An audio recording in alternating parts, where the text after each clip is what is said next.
Ujú.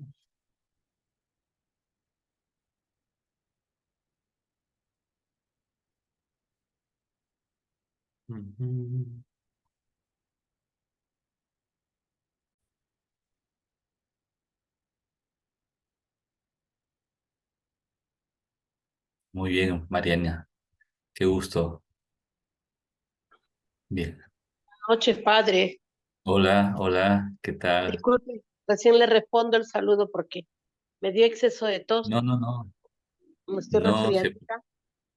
no se preocupe, no se preocupe. Al contrario. Entonces voy a compartir mi pantalla para ir poniendo un fondo musical. Y de esta manera vamos ambientando el tiempo de Adviento. Una canción de una argentina, es una chica argentina. Entonces, vamos a ver por acá. Vamos a compartir este canto. A ver. Padre, buenas noches. Hola, Robert, ¿qué tal? Qué gusto. Igualmente, padre. Gracias. Gloria a ti, benditos tu Salvador, confiados esperamos tu luz, tu vida y tu amor.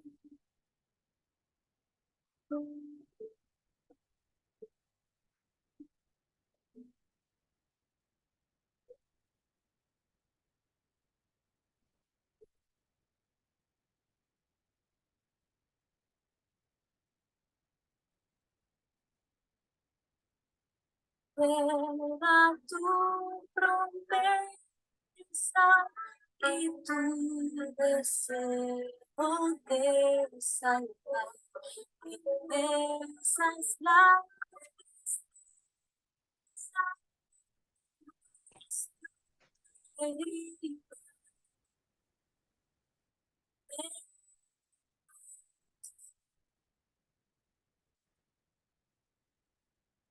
dándonos paz, fue ansioso.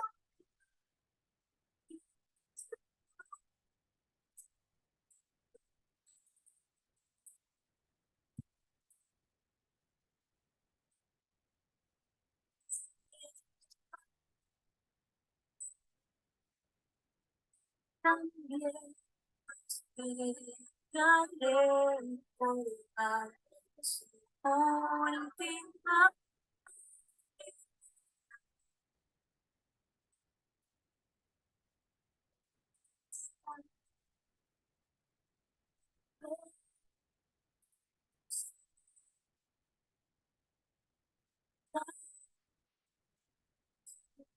vez.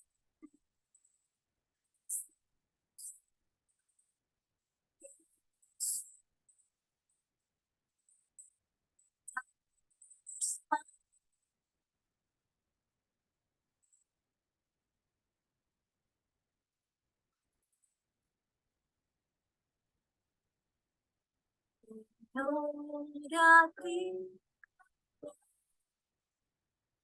envíanos tu Salvador, confiamos, esperamos tu luz, tu vida y tu amor.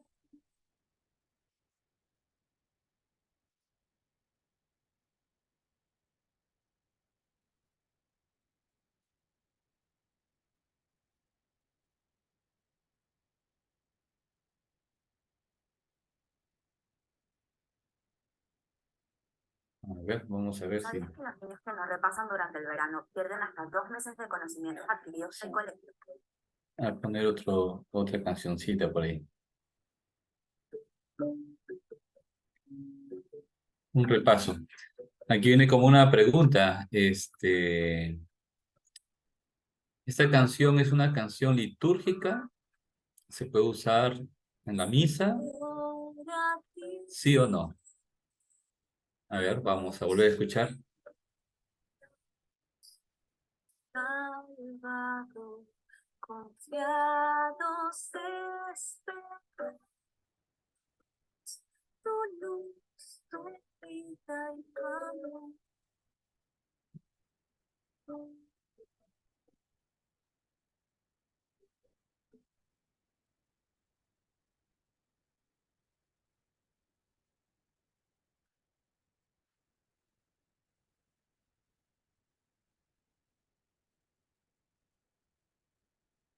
Lleva tu promesa y tu deseo de salvar.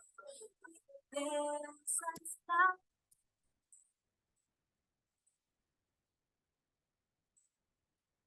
vida.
Señora,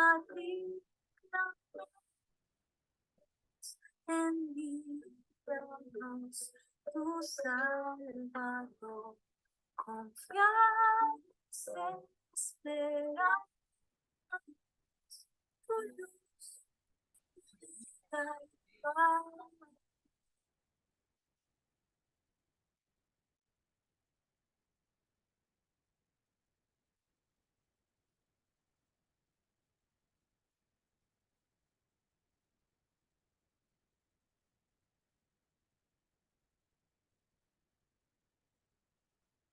En el sexto mes, el ángel Gabriel fue enviado por Dios a una ciudad de Galilea llamada Nazaret, a una virgen que estaba comprometida con un hombre perteneciente a la familia de David llamado José.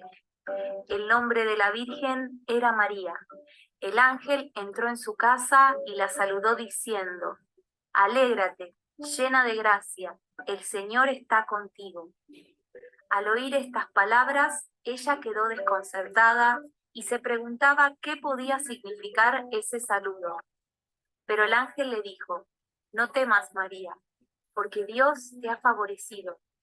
Concebirás y darás a luz un hijo, y le pondrás por nombre Jesús.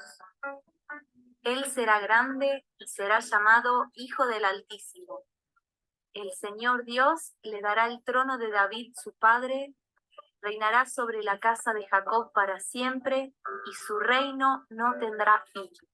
María dijo al ángel: ¿Cómo puede ser eso si yo no tengo relaciones con ningún hombre? El ángel le respondió: El Espíritu Santo descenderá sobre ti, y el poder del Altísimo te cubrirá con su sombra. Por eso el niño será santo, y será llamado Hijo de Dios. También tu parienta Isabel concibió un hijo a pesar de su vejez, y la que era considerada estéril ya se encuentra en su sexto mes, porque no hay nada imposible para Dios. María dijo entonces: Yo soy la servidora del Señor, que se cumpla en mí lo que has dicho. Y el ángel se alejó.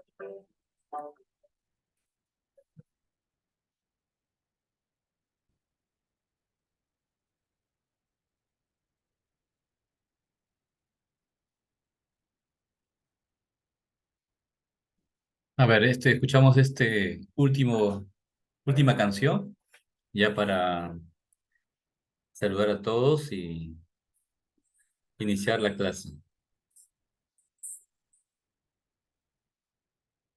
Hoy te quiero ofrecer mi corazón, mi Dios, tu pesebre quiero ser, y aunque digno yo no soy, te quiero recibir. Y si no encuentras un lugar, aquí puedes nacer, te quiero permanecer.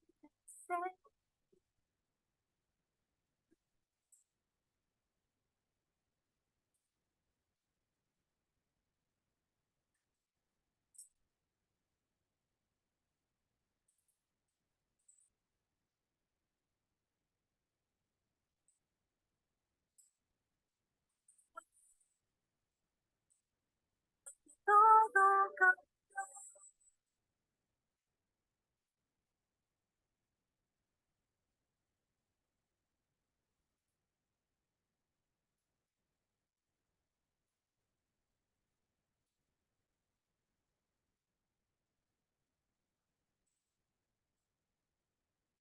Hoy te quiero por traer tu salvación a este pecador. Niño Dios, tan humilde, tan pequeño y precioso, te quiero recibir.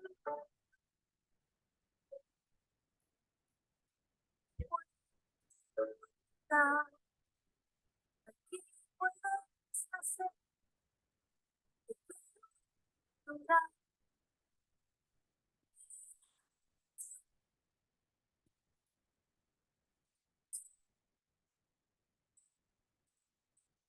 de todo.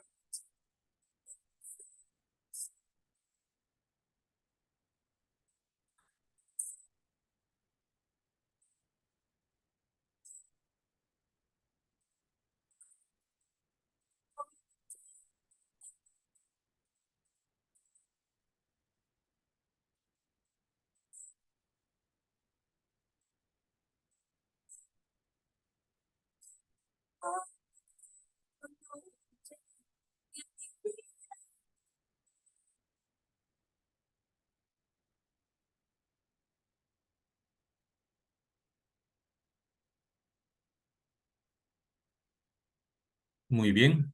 A ver, buenas noches con todos.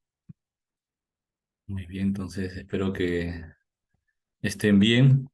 Ya son las 8:06 de la noche, entonces vamos a iniciar nuestra clase, primero con un saludo cordial, luego ya vamos a rezar.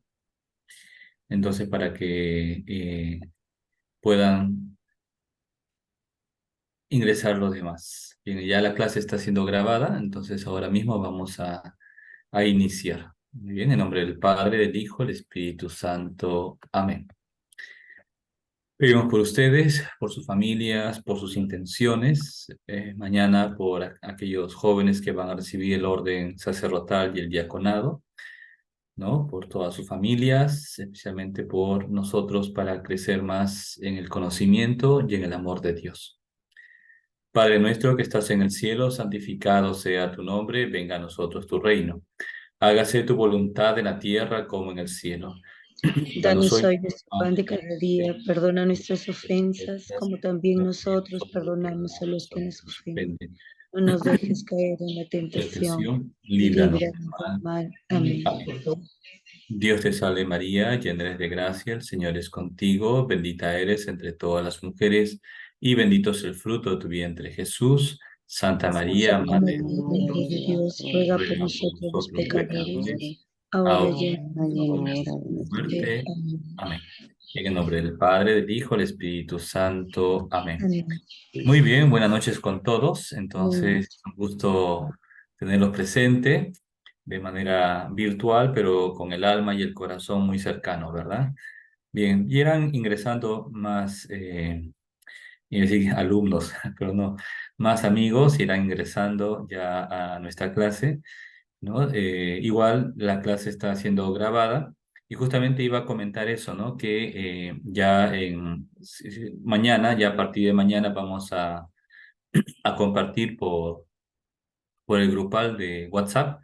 Vamos a compartir ya las clases grabadas, ya para que de repente aquellos que no han tenido la posibilidad de estar en las primeras clases o de repente por diversos motivos no han podido asistir a alguna de las clases, ya lo tengan todo grabado y de esta manera también cuando tengan un tiempo libre puedan ustedes tranquilamente y con la paz en sus casas de escucharlo, repasarlo bien. Igualmente hemos compartido por el grupal de WhatsApp diversos archivos, diversos documentos para, bueno, como un subsidio, ¿no? Para ir leyendo, estudiando e ir conociendo un poquito más todo esto lo que se refiere al tiempo de Adviento, ¿no? El contenido es bastante, es abundante, ¿no? Entonces, evidentemente en este tiempo de clase no se puede abarcar en plenitud todo el bagaje y el conocimiento, pero digamos, eso lo podemos ir nosotros repasando, leyendo, rumiando en nuestras casas. Y bueno, y si hay alguna interrogante o cuestión, por supuesto, ¿no? Estamos dispuestos a ayudar y, bueno, pues levantar cualquier duda. Bien, entonces al inicio hemos puesto como también como fondo musical, hemos puesto una canción, ¿no? De una cantante católica argentina, ¿no? Se llama Atenas, ese es su nombre, digamos, artístico, público. Bien, es interesante, ¿no? Y justo había puesto como una pregunta. ¿Cómo podemos nosotros distinguir entre un canto que es litúrgico de un canto que es religioso? ¿O vale todo, no? Bien, entonces ya su mismo nombre y distinción marca una diferencia, ¿no? Entre un canto litúrgico y un canto religioso. Bien, entonces el canto litúrgico propiamente es un canto por medio del cual esa canción está creada propiamente y directamente para la liturgia, ¿no? De una manera muy directa para, por ejemplo, para la celebración de la Santa Misa. Y entonces, ¿qué características tiene que tener ese canto litúrgico? Bueno, sobre todo tiene que tener, pues, un fondo, digamos, con una base bíblica, ¿no? Tiene que tener una base bíblica inspirada en las Sagradas Escrituras, o también puede inspirarse en las oraciones, por ejemplo, litúrgicas, ¿no? De la Santa Misa, ¿no? Que estamos, por ejemplo, nosotros analizando un poquito, ¿no? Tiene la intención de ese canto es que ese canto sea usado solo y para la liturgia, ¿no? Por eso hay una dedicación de este canto a la liturgia. Bien, entonces esto nos ayuda a nosotros a tener en cuenta que un canto litúrgico es un canto que está creado y diseñado propiamente para la liturgia. Ahora también no solamente la letra, el contenido, sino también la música, ¿no? Tiene que estar, digamos así, creado solamente para la liturgia. No podemos usar, pues, no sé, la letra, una buena composición teológica, litúrgica, fundada en la Biblia, pero le metemos una melodía, no sé, cumbia, una chicha, ¿no? No sé, una melodía pagana o secular, ¿no? Entonces ahí, evidentemente, perdería su carácter de litúrgico. Bien, ahora, un canto religioso es un canto, evidentemente, con la intención de dar gloria y alabanza a Dios, que tiene una temática religiosa, ¿no? En este caso, por ejemplo, el tema de Adviento y Navidad. Me parece interesante porque el canto de esta chica Atenas tiene, tiene bastante fundamento teológico porque habla eso, ¿no? Del tiempo de Adviento, tiempo de espera, de preparación. No solamente nos preparamos para la Navidad, que ya está pronto, sino que sobre todo nos preparamos para esa segunda venida del Señor al final de los tiempos, ¿no? Con la parucía. Bien, entonces, si alguien me pregunta, ¿y entonces podemos usar ese canto dentro de la Santa Misa? Por ejemplo, como un canto de entrada. La respuesta sería, pues, no propiamente, ¿no? ¿Por qué? Porque no es propiamente un canto litúrgico, sino que es un canto religioso, ¿no? Y esa sería la distinción para tener un poquito el criterio. Pero se puede usar dentro de la misa, bueno, dentro de la misa no, pero sí se puede usar antes de la misa como preparación, ¿no? Para más o menos eh, fomentar ese espíritu en los corazones y en los ánimos de los fieles que están en la misa, o de repente cuando ya termina propiamente la Santa Misa, se puede cantar ese canto, ¿no? Es un ejemplo. Otro ejemplo más cercano, hemos celebrado el 12 de diciembre la Virgen de Guadalupe. Ahora, esa canción de la guadalupana, ¿no? Desde el cielo una blanca paloma, creo que así empieza, ¿no? La guadalupana, ¿es un canto litúrgico o es un canto religioso? Bueno, entonces la respuesta es un canto popular, es un canto religioso, ¿no? No es propiamente un canto litúrgico. Ahora, ¿y se puede cantar en la misa, padre? ¿Cuál sería la respuesta? Bueno, propiamente, como no es un canto litúrgico, no se puede usar al inicio como canto de entrada, pero sí se puede terminar la Santa Misa, por supuesto que se puede utilizar ese canto, ¿no? Al final de la Santa Misa, ¿no? Muy bien, entonces ya creo que he hecho ya un break, un preámbulo grande con respecto al canto litúrgico. Ahora quisiera compartir con ustedes mi pantalla para iniciar esta sesión de clase que vamos a ver. A ver acá. ¿Qué ha pasado? Bien, bueno, entonces aquí me faltan las oraciones. A ver, entonces decíamos justamente, ¿no? Que vamos a tocar tanto el tercer domingo de Adviento como el segundo domingo, perdón, el cuarto domingo de Adviento. Bien, entonces vamos a iniciar primero con las oraciones. Bien, vamos a ir acá. Muy bien, ya hemos encontrado el archivo. Entonces, vamos a iniciar con las oraciones de la Santa Misa. Se suele llamar en liturgia, se suele llamar eucologías, ¿no? Vamos a ver ahora las eucologías, ¿no? Las oraciones litúrgicas de la Santa Misa. Vamos a ubicar, perdón, el domingo, el tercer domingo del tiempo ordinario. Bien, entonces, este archivo lo hemos compartido en el grupal, ¿no? Entonces, ustedes también lo tienen, ¿no? Después lo podemos ver. Bien, entonces, aquí tenemos, digamos, las oraciones litúrgicas de la Santa Misa para este tercer domingo de Adviento. Bien, este tercer domingo de Adviento es conocido como el domingo Gaudete. Y Gaudete es una palabra latina, ¿no? De gaudium, que significa alegría. Por tanto, este tercer domingo de Adviento es conocido el domingo de alegría, domingo Gaudete. Y justamente en este domingo, en este tercer domingo, se enciende la tercera velita que es de color rosado, ¿no? Y justamente, ¿por qué es color rosado? Porque aquí rompe un poco esa tensión de esa preparación, ¿no? Porque, y nos llena de alegría a la vez, porque ya está muy cerca el nacimiento de Jesús, está cerca la venida del Mesías Salvador, ¿no? Y por eso, pues, la liturgia propone este color, el rosado, como no una propiamente una ruptura, pero sí como un acercamiento ya a la celebración.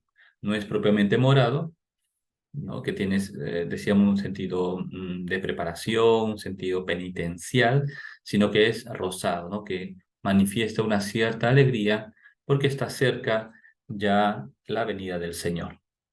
Muy bien, entonces, en este tercer domingo de Adviento, como veremos, la temática es, digamos, de gozo, de alegría por la llegada pronta del Mesías Salvador. Bien, entonces comenzamos cuando no hay un canto de entrada en la Santa Misa, el sacerdote puede leer, o si sabe cantarlo, puede cantar también la antífona de entrada. Bien, entonces, esta antífona está sacada de la carta a los Filipenses, ¿no? Capítulo 4, versículo 4 y 5. Bien, entonces, esta perícopa, se dice en la Sagrada Escritura, este trozo del versículo dice: alégrense siempre en el Señor. Vuelvo a insistir, alégrense, el Señor está cerca. Bien.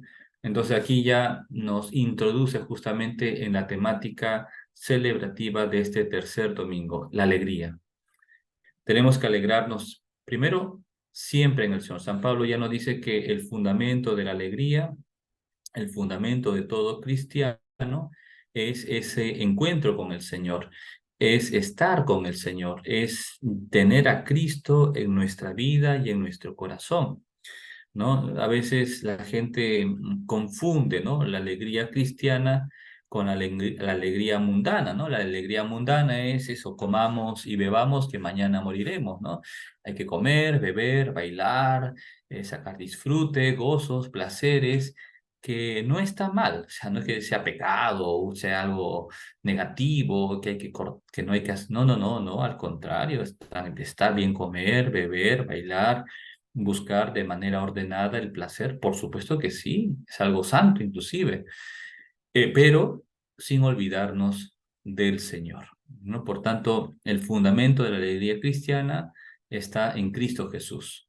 Cuando el alma, cuando el corazón del hombre se une a Cristo, siente esa paz, siente ese gozo, siente esa alegría, ¿no? Y esa paz y ese amor a Dios y ese gozo interior que surge en nuestros corazones es tan grande que se sale del corazón, si se puede decir así, ¿no? Para comunicarlo a los demás, ¿no? Por eso, y esa alegría no solamente es el ja, ja, ja, ja, ¿no? Una carcajada, una risa, no. La alegría en Cristo me da paz, me da serenidad, soy una persona ecuánime, soy una persona tranquila, una persona optimista, ¿no? La alegría cristiana da optimismo, da esperanza, ¿no? Y a pesar del dolor, del sufrimiento, tenemos un consuelo porque confiamos en el Señor, ¿no? Bien, vuelvo a insistir, alégrense. Claro, si somos cristianos, si somos hijos de Dios, si hemos recibido la gracia del bautismo que nos ha transformado, tenemos que estar alegres. De ahí que un cristiano, un católico que no manifiesta esa alegría, que es pesimista, negativo, que todo lo ve mal, critica, algo pasa, evidentemente. No tiene esa paz y no tiene ese gozo del Señor en esos corazones. Bien, el Señor está cerca, por tanto hay que levantar la cabeza, ¿no? Y prepararnos bien porque está cerca el Señor. Por tanto, ¿no? Es verdad, ¿no? Cuando de repente una persona ama a otra persona, ¿no? Por ejemplo, dos enamorados, ¿no? Y la chica escucha la voz de su enamorado, pues se emociona, ¿no? Está contenta porque quiere estar con el enamorado, quiere compartir el tiempo, su vida, todo con él, ¿no? Y se siente feliz. Bien, el Señor está cerca. Por tanto, también tenemos que levantar nuestro entusiasmo y nuestro corazón al Señor. Bien, como sabemos, en el tiempo de Adviento no se canta en gloria. Y hubo una pregunta que no pude contestar porque la verdad al final no me percaté bien. Y decía, ¿no? ¿Y por la Virgen de Guadalupe se puede cantar en gloria? Bien, entonces hay que decir que en el tiempo de Adviento tenemos dos celebraciones importantes. La primera, por supuesto, es la solemnidad de la Inmaculada Concepción, que tiene el título de solemnidad y por tanto en una solemnidad siempre se canta el Gloria, ¿no? Entonces, y en la fiesta de la Virgen de Guadalupe, como es una fiesta, también se canta el Gloria. ¿no? Entonces, en estas dos, tanto en la solemnidad como de la Inmaculada, como en la fiesta de la Virgen de Guadalupe, por supuesto que se puede cantar el Gloria porque tienen una categoría superior, ¿no? Bien, entonces, pero en los domingos de Adviento se mantiene todavía, digamos, esa reserva del canto del Gloria, ¿no? Nos esperamos hasta que venga Cristo en Navidad. Bien, entonces viene ahora la oración colecta. ¿Qué es la oración? Que, como dice colecta, ¿no? Que reúne la oración de todos los fieles. Y más todavía, es la oración que nos da la temática de la celebración de esa misa. Es decir, la oración colecta de la Santa Misa me dice por qué estamos nosotros ahora en la iglesia y qué es lo que queremos celebrar y ofrecer a Dios, ¿no? Bien, entonces es una oración importante, repito, porque nos da los parámetros y los lineamientos para saber cuál es la celebración de ese domingo y qué es lo que tenemos que ofrecer a Dios.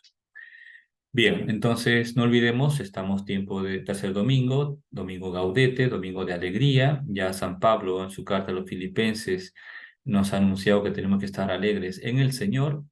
Y dice, bien, el sacerdote dice, oremos, ¿se acuerdan? Bien, entonces en ese oremos, tiene que extender las manos, oremos.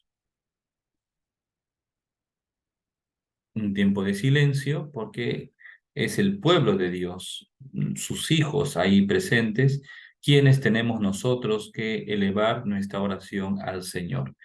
Y según el tiempo prudencial, unos breves segundos, pues el sacerdote proclama la oración propiamente litúrgica y dice, estás viendo, Padre, cómo tu pueblo espera la celebración del nacimiento de tu Hijo muy querido, ¿no? Entonces, estamos justamente vivenciando también lo que el pueblo de Israel vivió, ¿no? Todos esos siglos de espera y de esperanza en el Mesías Salvador, invocando a Dios Padre, a pesar de las caídas, de los tropiezos, de los pecados, el pueblo permanecía fiel, ¿no? Y nosotros somos ahora el nuevo pueblo de Dios por el bautismo, ¿no? Bien, estás viendo, Padre, cómo tu pueblo espera la celebración del nacimiento de tu Hijo muy querido, ¿no? Claro, aquí reconocemos que el Hijo de Dios, el Mesías Salvador, es nuestro Señor Jesucristo que va a nacer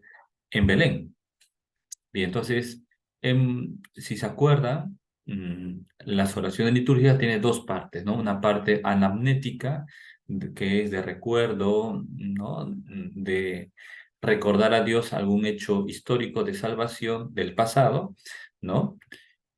Y una vez que recordamos a Dios ese hecho de salvación que ha pasado, ahora viene la petición, que es la parte epiclética, ¿no? La primera parte, la parte anamnética, ¿no? De ese recuerdo histórico de salvación, y la segunda parte, la parte epiclética, es aquella parte donde se pide a Dios, ¿no? Y justamente donde encontramos esa petición cuando dice concédenos, ¿no? Primero dice, Padre, mira, observa cómo tu pueblo se está preparando justamente con una esperanza gozosa a la venida de tu Hijo. Ahora, ¿qué pedimos nosotros? Concédenos. ¿Qué cosa? Festejar con entusiasmo su venida y alcanzar el gozo que nos da su salvación, ¿no? Entonces lo que pedimos a Dios es que infunda en nuestras almas ese gozo, esa alegría, ¿no? Cuando uno está contento, uno festeja. Lógico, ¿no? Mi hijo entró a la universidad, me gané la lotería, me han subido el sueldo, ¿no? Etcétera, ¿no? Es decir, me he curado, me he sanado. Bien, entonces uno cuando está contento, feliz, quiere festejar, ¿no? Y en la antropología humana, el tema de la fiesta, del festejo, es un compartir, ¿no? ¿Y qué cosa comparto? No solamente comparto cosas materiales, comparto mi vida, mi tiempo, mis alegrías, mi entusiasmo, mis pensamientos y también pues algo material, ¿no? Entonces, concédenos festejar, ¿no? Festejar, tenemos que festejar con el prójimo. ¿Qué cosa? pues la venida del Señor, ¿no? Entonces, y ese festejo no puede ser un festejo triste, melancólico, aburrido, ¿no? Desesperanzado, no, no, tiene que ser un festejo con entusiasmo, ¿no? O sea, con toda la vitalidad, es como que te inyectas vitamina C y te inyectas magnesio y lo que sea, ¿no? Y te repotencias para tener todo ese entusiasmo, ese vigor y esa fortaleza y poder brindar a Dios la alegría de nuestro corazón, festejar con entusiasmo su venida, ¿no? Bien, y evidentemente significa que yo ya estoy preparado, lógico, o sea, si no estuviera preparado, pues me falta, no sé, me falta el vestido, me faltan las cosas, me falta el hacer la comida. ¿Cómo voy a festejar si me falta la comida? ¿No? Pues, pero significa yo festejo cuando ya está todo ok. ¿Se entiende? Es decir, festejamos porque nuestra alma está en gracia de Dios, porque me he purificado plenamente, porque he obrado la caridad con el prójimo. Por eso concédenos, Señor, con tu gracia, llegar a ese nivel y festejar con entusiasmo su venida y alcanzar, y esa es la meta, y alcanzar el gozo que nos da su salvación, ¿no? Entonces, no olvidemos que el mundo es pasajero, esto pasa. La meta es alcanzar el gozo que nos da su salvación, ¿no? Y esa es nuestra petición, celebrar con alegría, pero a la vez tener esa esperanza y poder alcanzar al final de nuestra vida la salvación. Bien, y esto lo pedimos por el mismo Jesucristo, Señor nuestro, que vive y reina en la unidad del Espíritu Santo y es Dios, por los siglos de los siglos. Amén. ¿No? Les recuerdo que esa es una oración litúrgica, por tanto, no hay otro nombre que nos venga la salvación, ¿no? No hay otro mediador entre Dios y los hombres que Cristo nuestro Señor. Y por eso, cuando la Iglesia, repito, eleva su oración a Dios Padre, lo hace siempre a través de Jesucristo. Él es nuestro canal, Él es nuestro mediador entre Dios y nosotros, ¿no? La Iglesia jamás se dirige al Padre si no es a través de Jesucristo nuestro Señor. Bien, entonces hemos ya, qué interesante, ¿no? O sea, cuando vamos desmenuzando, vamos viendo, y falta analizar un poco más las cosas, pero bueno, creo que esto es más que suficiente para poder adentrarnos en el misterio que vamos a celebrar en este tercer domingo. Bien, la oración sobre las ofrendas, ¿no? Bien, entonces cuando ya se reciben las ofrendas del pan y el vino y se presenta al Padre pidiendo que lo bendiga y que al final sea el cuerpo y la sangre del Señor. Bien, decimos la oración sobre las ofrendas. Dice, ayúdanos, Padre, a ofrecerte este sacrificio como expresión de nuestra propia entrega. Bien, entonces, lo que estamos celebrando sobre el altar y hemos presentado al Padre el pan y el vino, a Dios Padre, perdón, ¿no? Entonces, le pedimos, ayúdanos. Y eso es la oración propia de un hijo, ¿no? Un hijo que se siente pobre, un hijo que se siente necesitado, un hijo que se siente enfermo y débil. Yo necesito ayuda. No soy ya autosuficiente, independiente, maduro, adulto, ¿no? Que no necesito de nada ni de nadie. No, no, no, yo me siento niño. Repito, yo me siento pobre, indefenso, débil.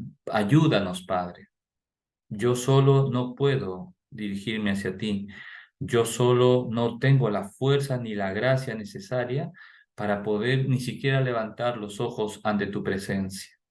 Ayúdanos, Padre. ¿A qué? A ofrecerte este sacrificio, ¿no? El sacrificio, repito, del altar, del pan y del vino, ¿no? Que con la oración consacratoria se convertirá en el cuerpo y la sangre del Señor, y donde se actualiza realmente el sacrificio de Cristo en la cruz, evidentemente sin derramamiento de sangre. Bien, y eso que estamos celebrando sobre el altar, que es propiamente el sacrificio de Cristo, por eso sobre el altar hay una cruz, ¿verdad? Y esa cruz no es un adorno, decíamos en otro momento. Esa cruz es imagen y nos da el mensaje de que aquello que celebramos sobre el altar es el mismo sacrificio de Cristo en la cruz. Por tanto, hay una identidad entre la cruz que puede haber sobre el altar con el crucifijo, no solamente la cruz, sino que está el crucificado, ¿no? El crucifijo. Esa cruz se identifica con la ofrenda del pan y del vino, porque es el mismo sacrificio de Cristo que se actualiza. Bien, ahora, ese sacrificio no solamente es del pan y del vino, sino también es nuestra propia entrega. Dios nos ha elegido como hombres o como mujeres y nos ha llamado a la vocación cristiana por medio del bautismo y que lo que nos pide el Señor es justamente una entrega generosa, una entrega dativa, es decir, que todo lo que somos y todo lo que tenemos lo ofrecemos a Dios. Ese es también nuestro sacrificio, nuestra propia entrega. Como dice San Pablo, ya comamos, ya bebamos, ya hagamos cualquier cosa, todo hay que hacerlo para la gloria de Dios. Bien, y de esta manera vamos nosotros profundizando en esa conciencia y en ese sentimiento de que toda nuestra vida tiene que ser una ofrenda agradable a Dios. No solamente nuestros actos, sino también nuestros pensamientos, nuestros sentimientos, nuestros deseos, nuestras miradas. Bien, todo eso también forma parte de nuestra propia entrega. Bien, entonces ahora alcanzaremos que nuestros actos, sentimientos, ¿no? Lo que hay en nuestro corazón sea realmente un sacrificio grato a Dios, siempre y cuando tengamos la gracia del Señor. Por eso le pedimos a Dios su gracia. Ayúdanos, Padre. Esa ayuda, evidentemente, es la gracia de Dios. ¿Para qué? Para que así cumplamos debidamente lo que tú mismo nos mandaste celebrar y obtengamos la plenitud de la salvación. Sin la gracia de Dios, no podemos ser santos. Sin la gracia de Dios, no podemos ser buenos hijos de Dios, no podemos ser buenos cristianos. Necesitamos de la gracia de Dios y de esta manera, con la fuerza de Dios, con la gracia de Dios, que en el fondo es el Espíritu Santo. La gracia de Dios, la fuerza de Dios, la energía de Dios, el dedo de Dios, la mano de Dios, la fortaleza de Dios, es el Espíritu Santo. Por tanto, sin el Espíritu Santo, no podemos ser santos. Sin la fuerza, sin la gracia del Espíritu Santo, no podemos agradar a Dios. Y el Espíritu Santo me va a mover interiormente a vivir la caridad con el prójimo. ¿Se acuerdan la carta de San Pablo, su primera carta a los Corintios, capítulo 13, ¿no? Donde hace todo una descripción poética del amor? El amor es compasivo, el amor es servicial, pero antes de eso dice, ¿no? Ya podría yo dejarme quemar vivo, dar mis bienes a la gente pobre, hacer miles y miles de chocolatadas, ir al cerro, gastar, pero si no tengo amor, de nada me sirve. Y cuando decimos amor, significa en primer lugar una identificación de mi voluntad con la voluntad de Dios. Ese es el amor verdadero.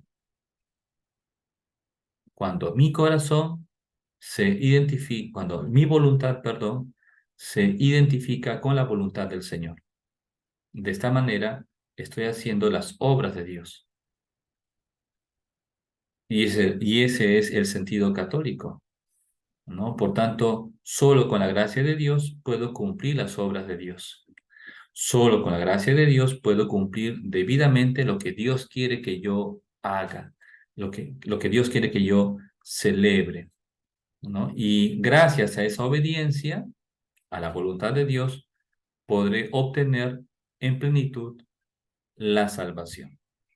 Porque Dios bendice la obediencia, ¿no? Bien, entonces, esta oración es preciosa, ¿no? Entonces, cuando, repito, lo vamos desmenuzando, cuando vamos conectando con los textos de la Sagrada Escritura, porque, repito, toda oración litúrgica tiene un fundamento bíblico. ¿no? Las oraciones no es así que uno se sentó, se tomó un cafecito y... no, no, no, no, no, no. Son años de oración, de reflexión, de estudio de la Biblia y de inspiración, evidentemente, del Espíritu Santo, que la Iglesia, ¿no?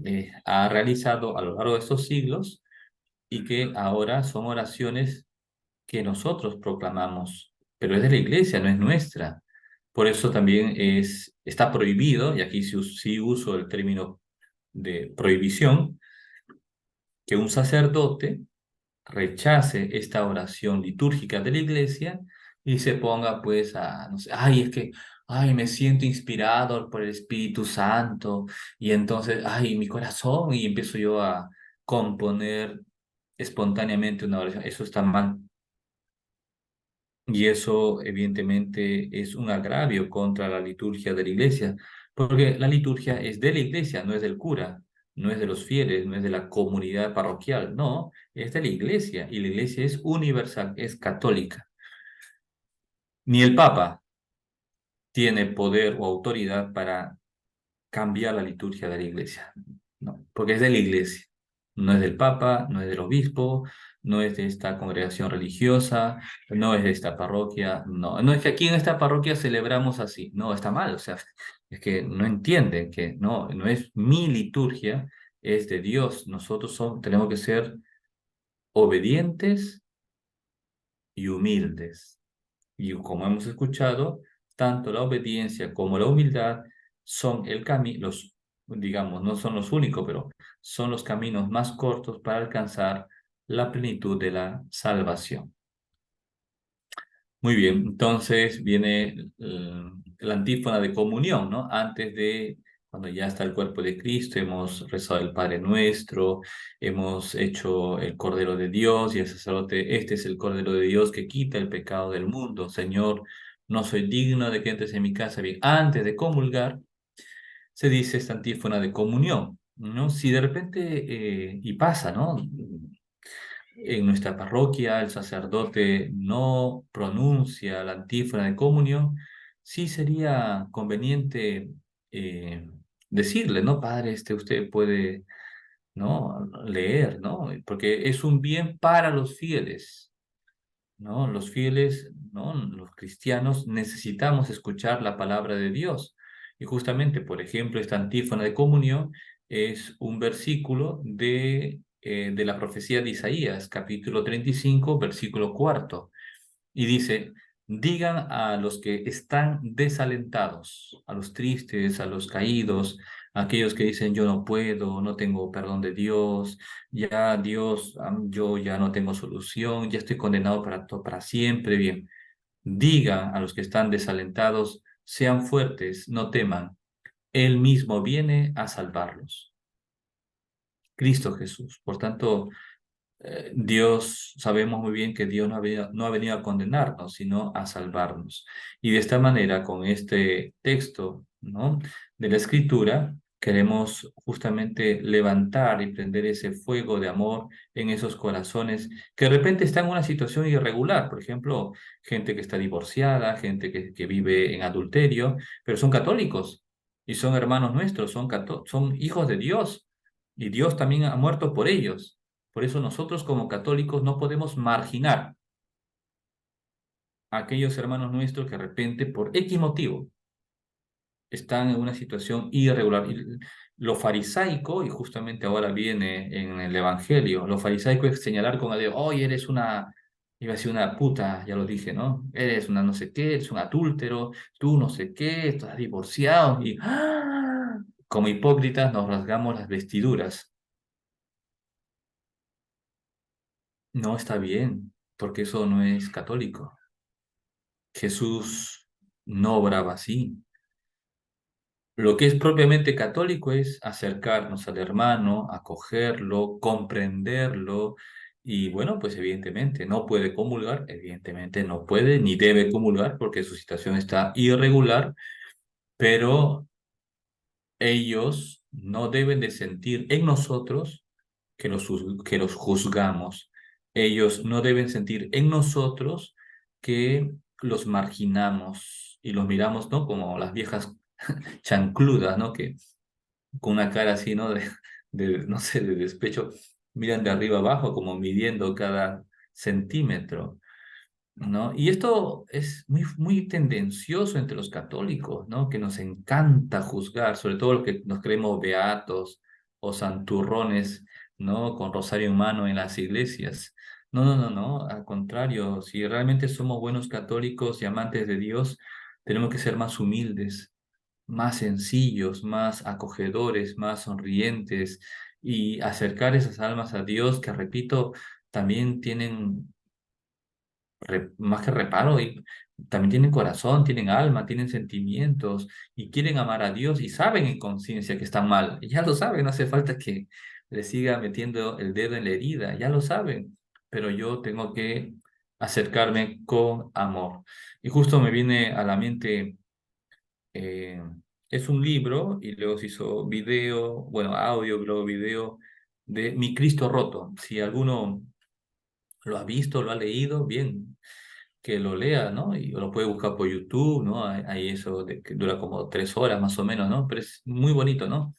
Hay una parte, hay una escena, bueno, de Cristo Roto era eso, ¿no? Un sacerdote que va a un anticuario y encuentra bueno, entre tantas cosas, encuentra un Cristo crucificado que estaba roto, ¿no? El brazo, la pierna, y al final, pues como que como en un anticuario, pues si yo muestro mucho interés en algo, pues se me sube el precio. En cambio, si yo lo desprecio, como que ya me baja y ya llévese, por favor, ¿no?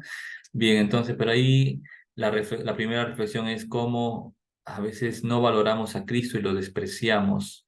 Pero bueno, la escena propiamente a la que yo me dirijo es cuando este sacerdote va justo con un par de señoras, esas de la parroquia, ¿no? Y van a visitar pues a una abuelita, a una señora, ¿no? Y entonces, bueno, pues están ahí y la abuelita les agradece que hayan ido, le han llevado comidita, no sé qué, no sé cuánto, y esta abuelita les habla de una tal Marujita, ¿no? Marujita, que sí, Marujita me atiende, me cuida, qué buena, es un ángel, es un pan de Dios, es que Marujita, Dios me ha bendecido con Marujita. Bueno, le habló maravillas de Marujita. Y entonces, bueno, pues entonces tanto el cura como la señora estaban, ¿no? A la expectativa, ¿no? De Marujita, y dijo, no, tranquilo, que ahorita va a llegar, ¿no? Y entonces pasó un tiempo, llegó Marujita, bueno, hasta abajo, ¿no? Sonó la puerta, ¡plac! Y estaba subiendo con sus tacones, toc, toc, toc, toc, toc, toc, hasta que llegó al lugar donde estaba la habitación, y entonces vieron a Marujita, y Marujita era una prostituta, se le veía ya bueno, en aquella época se sabía distinguir ya por el vestido, ¿verdad? ¿Y qué es lo que pasó primero por la mente? Este cura pensando mal. Y la señora, uff, pensando de lo peor. Inmediatamente el Cristo le habla al cura y le dice, ¿por qué juzgas? Le dice, ¿por qué estás juzgando a esta mujer? Ella, ella dedica su tiempo a cuidar a esta anciana, le da de comer, le brinda amor, mientras sus hijos, que se golpean el pecho en la iglesia, ni siquiera la visitan. Y le dice el Cristo al cura que estas personas son los que realmente ganan su corazón. Esto es ser católico, no farisaico. Los fariseos, ay no, que la limpieza, que no sé qué, lo externo, ¿no? Pero lo veremos en el Evangelio porque es muy interesante, ¿no? Entonces yo creo que este mensaje que le estoy transmitiendo, ojalá que les entre a la cabeza y al corazón y ayuden en su parroquia, ahí en su grupo. Yo sé que esto es pan de cada día en los grupos parroquiales, la crítica, el chisme, el raje, no juzgar al prójimo, no. Eso hay que desterrar de la Iglesia Católica. Será hasta el fin de los tiempos, pero bueno, tenemos nosotros que proponerlo, ¿no? Comenzando por nosotros mismos.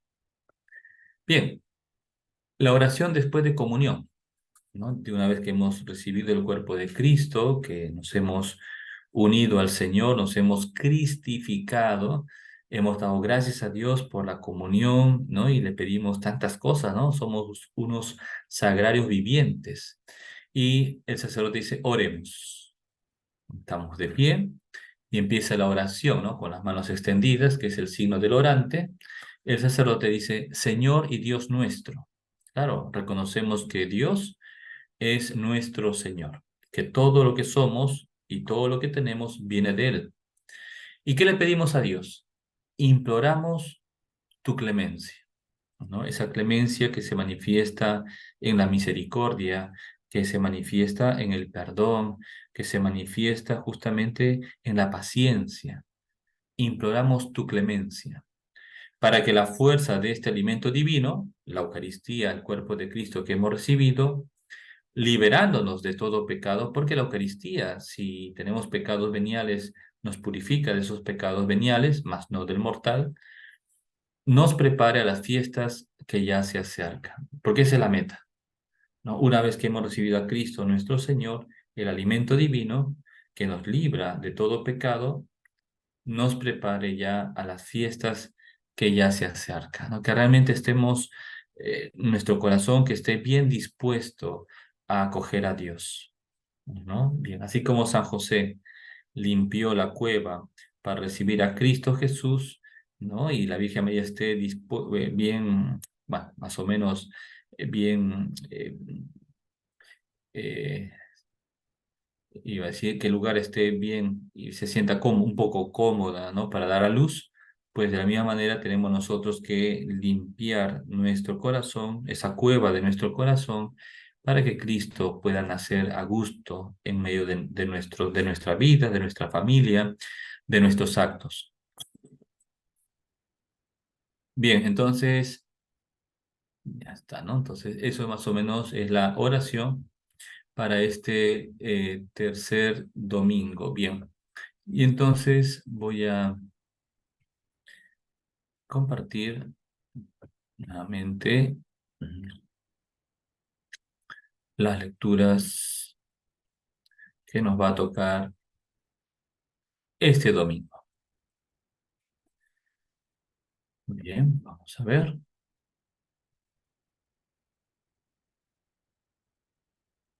Acá estamos. Bien, entonces, el tercer domingo de Adviento.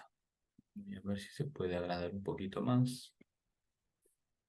¿No? Bien, entonces, la primera lectura del libro, perdón, es del libro del profeta Isaías, ¿no? El capítulo 61, ¿no? Y aquí, en este capítulo 61, eh, digamos, el mensaje es la figura del profeta que va a anunciar la conversión a los pecadores, que va a anunciar la buena nueva a los pobres. ¿Quién es ese profeta que va a anunciar al pueblo de Israel la conversión y el perdón de los pecados? Juan el Bautista. Este tercer domingo de Adviento, repito, domingo gaudete, domingo de alegría, ¿no? En la venida del Señor, tiene como matiz propiamente el testimonio, ¿no? El testimonio. Nosotros, como católicos, tenemos que dar testimonio de Cristo al mundo entero, ¿no? Primer domingo es estar vigilantes, no sabemos ni el día ni la hora. El segundo domingo, conviértanse, ¿no? O sea, somos pecadores, tenemos que purificar nuestros corazones, prepararnos con un arrepentimiento de nuestros pecados. Bien, ahora, el tercer domingo es el testimonio que tenemos que dar de Dios con nuestras palabras, pero sobre todo con nuestras obras. Bien, entonces la primera lectura habla justamente de ese profeta que vendrá. El Espíritu del Señor está sobre mí porque me ha ungido, me ha enviado a anunciar la buena nueva a los pobres, ¿no? Bien, entonces a curar a los de corazón quebrantado, a proclamar el perdón de los cautivos, la libertad a los prisioneros y a pregonar el año de gracia del Señor. Bien, entonces justamente está aquí narrando las acciones mesiánicas. Bien, y el salmo responsorial es importante. ¿no? Porque sobre todo la antífona del Salmo responsorial nos da una clave de interpretación de la primera lectura. Para poder interpretar correctamente la primera lectura, ¿no? De la Santa Misa, para eso tenemos como clave de interpretación el antífona del Salmo responsorial. Justamente esa antífona es también del capítulo 61 de Isaías.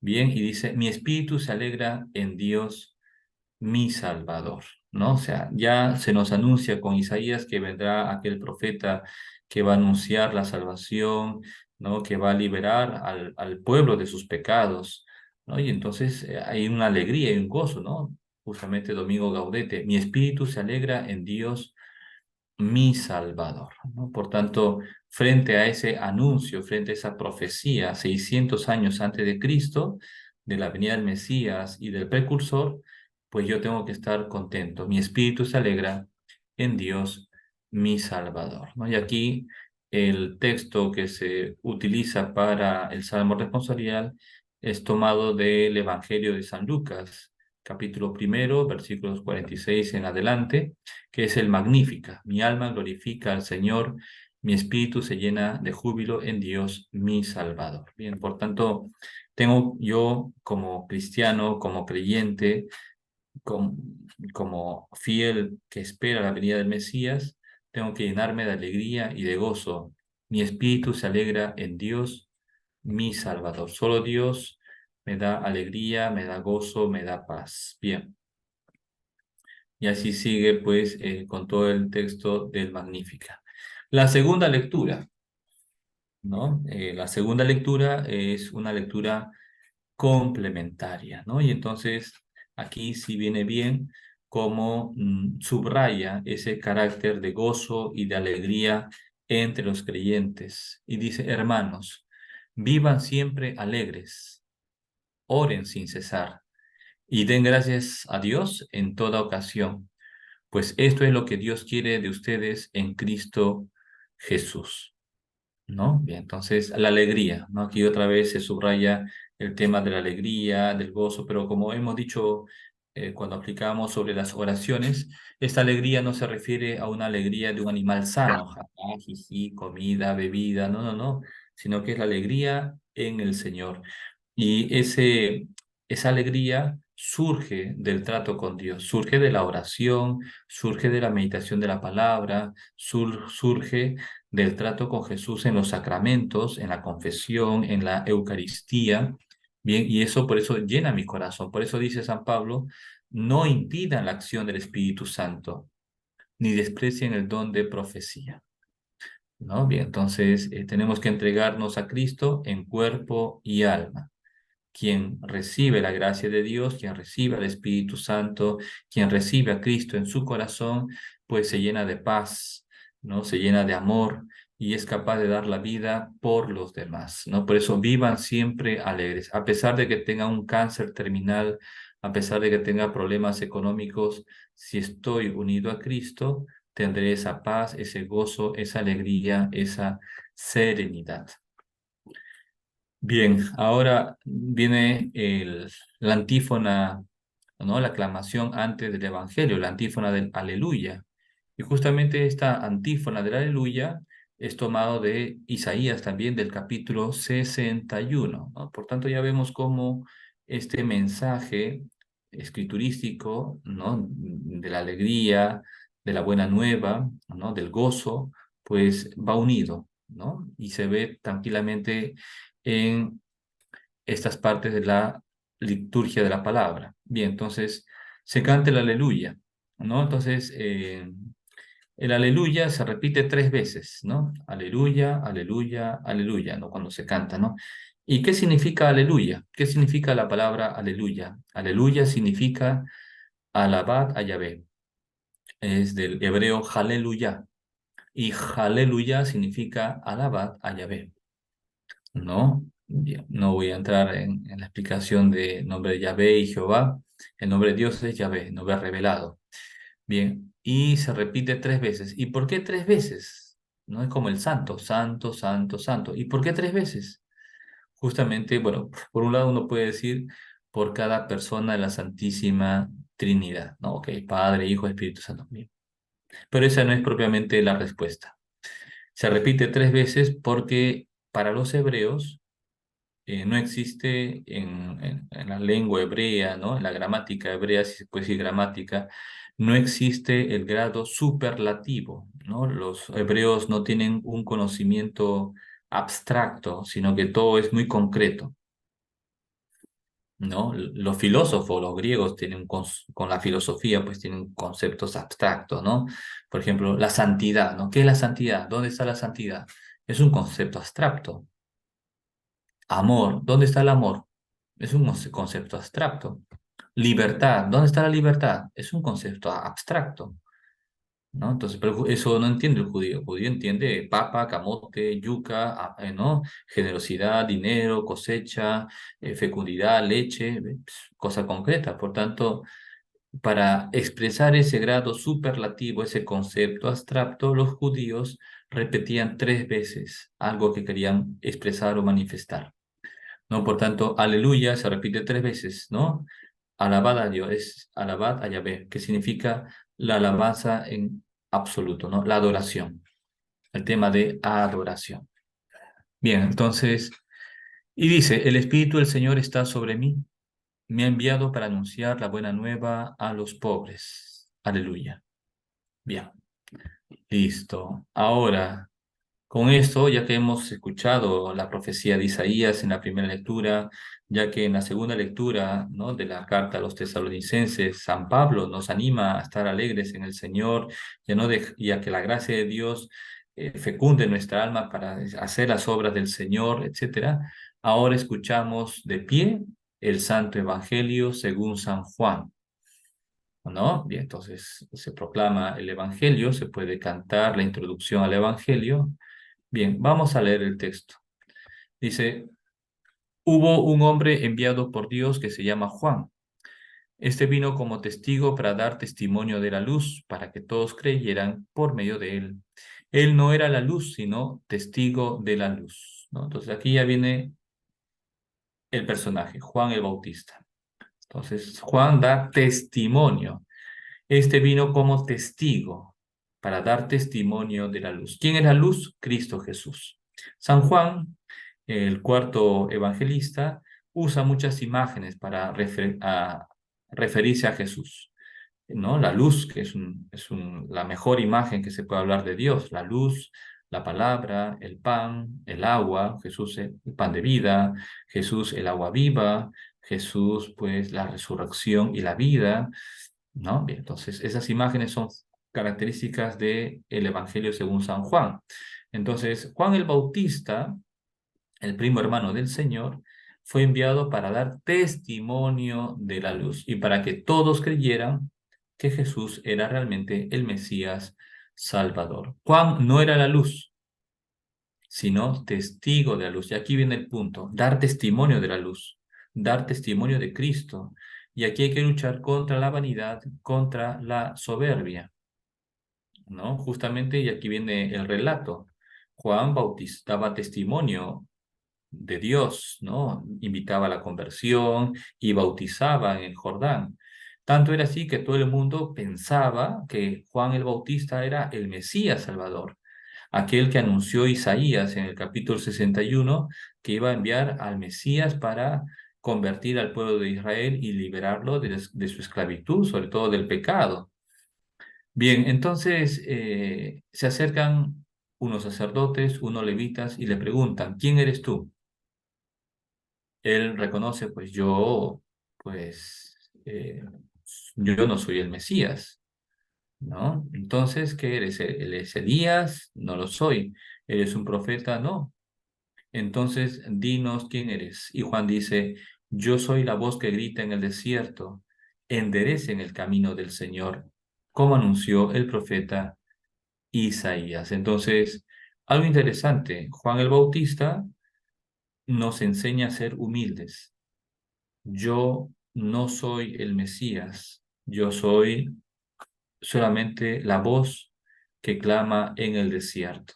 Soy un mensajero del Señor. Ni siquiera soy un profeta, soy el enviado de Dios para preparar el camino a los judíos y que reconozcan realmente al Mesías Salvador. Y le preguntan, ¿no? Los enviados, ¿no? Le preguntaron, entonces, ¿por qué bautizas si no eres el Mesías, ni Elías, ni el profeta? Y Juan dice, yo bautizo con agua,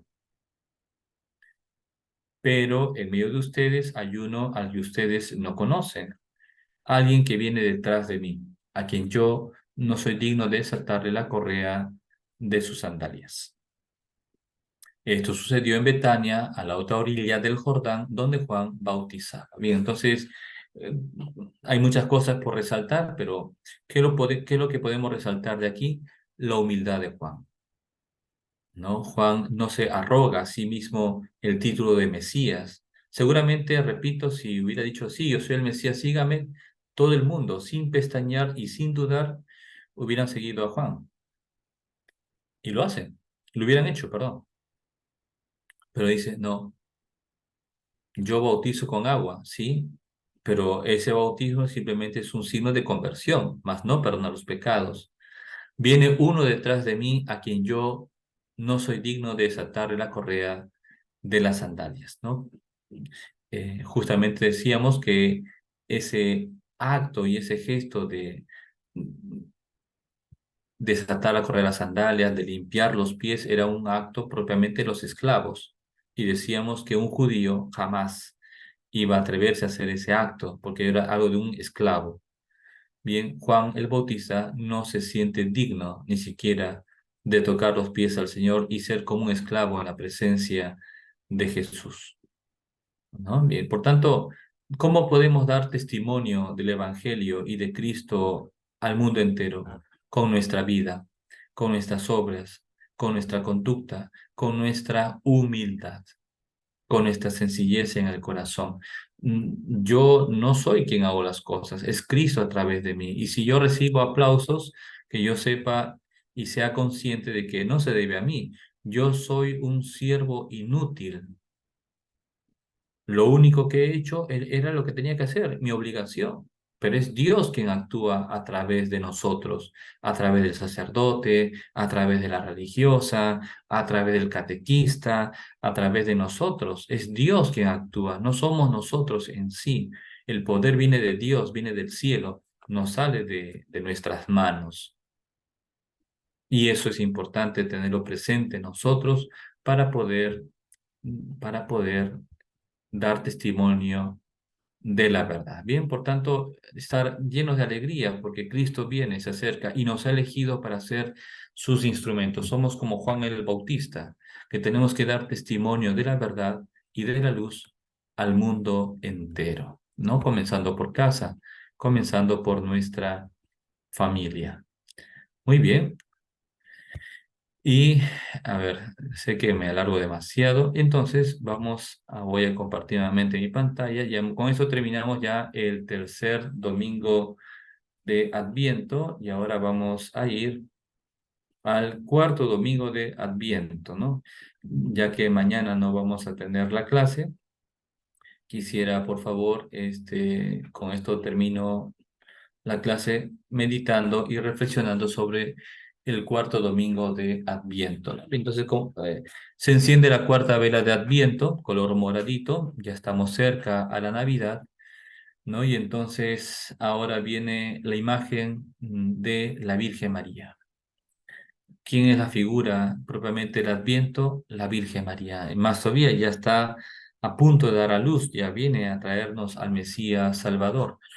Bien, entonces también se cita a Isaías, ¿no? Que es el profeta del Adviento.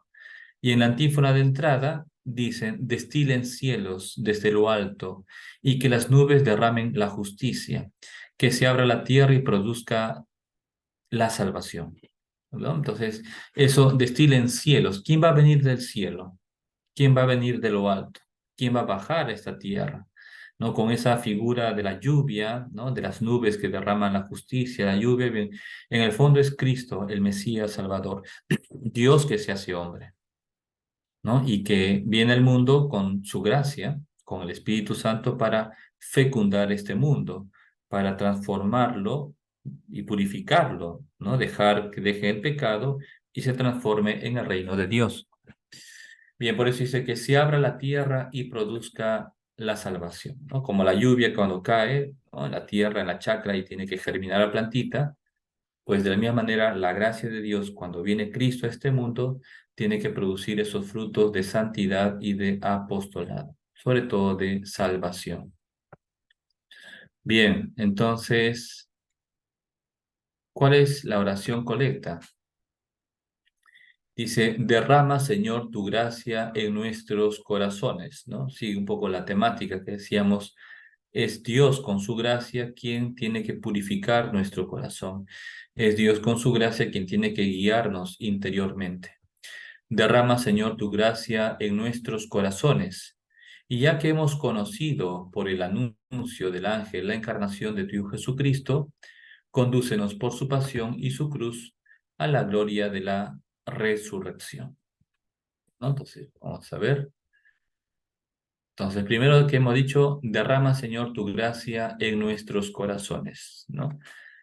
Así como Dios envió al Espíritu Santo sobre la Virgen María para que ella concibiera en su vientre virginal al Hijo de Dios, ahora, a semejanza de ese momento, de ese acontecimiento salvífico, pedimos a Dios, derrama sobre nosotros tu gracia.